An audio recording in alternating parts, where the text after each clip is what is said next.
You study hard, but your grades still suck. You reread, you highlight, and it feels like this effort should earn 90s, but it doesn't. I've spent 20 years in the front of an English classroom, and I've helped hundreds of students fix that exact problem. The problem of studying hard for tests and exams and getting bad grades isn't about effort.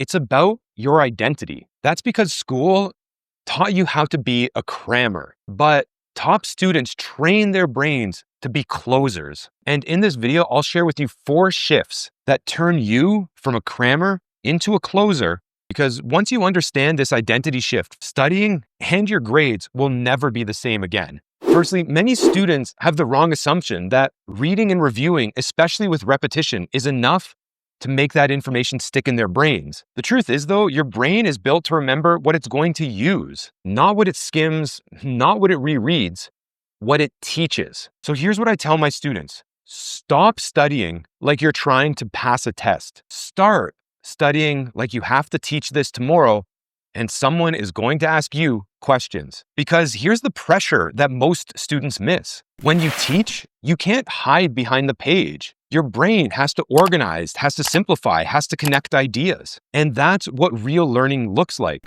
So instead of just reading the textbook for the 100th time, stand up, grab a piece of paper, go to a whiteboard, and pretend you're explaining this topic to somebody who knows nothing about it. Use your hands, use your voice, trip over your ideas, make mistakes. That struggle to understand the information and teach it is really what matters and makes the info stick in your brain. It's part of that identity shift to a closer. Crammers review, teachers close. But here's where things get a little sneaky because students who try to explain things still fall into one massive trap. And that trap is the reason why studying feels productive right up until the exam starts. Many students make this wrong assumption that feeling familiar with the material means they actually know it. Imagine this, you're skimming a chapter for the 5th time and you think confidently, yeah, I know this, I remember this. Then the test hits and suddenly, nothing. Why is that? That's because recognition, it makes you feel like you understand the material, but you actually don't. Your brain goes on autopilot. It feels productive, but it's fake confidence. So what you have to do is use interleaved practice, which is a fancy way of saying, instead of teaching the same topic in the same order over and over again, mix things up. Mix up questions from different units or subjects, because this forces your brain to work harder, switch gears, and actually remember. For example, after teaching history for 20 minutes, go and explain 5 math problems, then come back to history without using your notes. Here's a pro tip though, your brain actually hates this, but that's how you know it's working. If remembering feels like a struggle, you're on the right path. The key is this: recall isn't a one-time thing. It's like working out. You can't go to the gym once or do the same thing 5 days in a row and expect good results. You have to mix things up, struggle a bit, because that's how closers build their memory come test time. Crammers repeat and hope. Closers use recall to train their memory under pressure. Okay, quick question. What do you think your brain remembers more? 50 disconnected flashcards or one single story? Exactly. Most students have the wrong assumption that taking lots of notes means understanding. Most students study like they're trying to memorize a shopping list. Top students, they do something different. They build mental models. They don't ask useless questions like, what do I need to memorize? They ask questions like, how does this all fit together? Let's say you're studying photosynthesis. Instead of cramming terms like chlorophyll and glucose separately, start with the big picture. Plants take in sunlight, water, and CO2 to make energy, and that's the anchor. Everything else hangs off of that. Can you connect all those terms? I know that's a really simple example, but before you start studying or teaching a topic, write a quick flow chart. Something like, oh, first this happens, then it leads to that, then, part 3 happens, whatever it happens to be.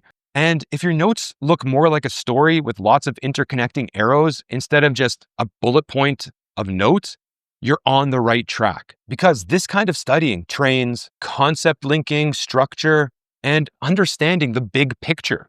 Because here's the third part of your identity shift. Crammers, they take notes. Closers, they build maps. Now, once you start seeing what you have to study as a story instead of a pile of facts, everything will start to click. But there's still one final mistake that can ruin all of that. Most students make the wrong assumption that simply studying equals preparation for a test. Let me ask you this. Would you ever play a sport without practicing? Of course not, but that's what most students do before walking into an exam or a test. They study, but they never practice. The solution?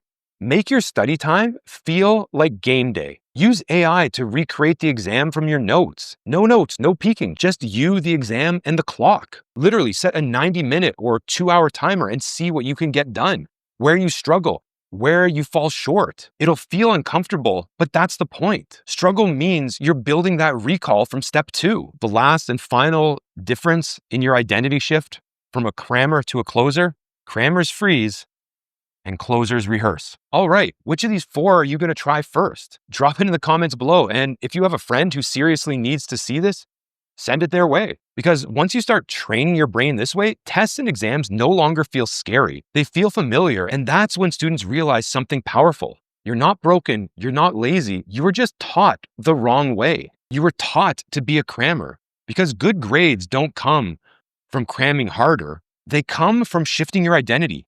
And that identity shift is going to make this your comeback year. Now, you probably want to continue your journey from a crammer to a closer. You're going to have to overcome this one seemingly unconquerable challenge: test nerves and anxiety. After you watch this second video right here, I'm going to show you a secret that no one has ever taught you. And I promise when you watch it, you'll never feel nervous before a test or exam ever again. See you in the next one.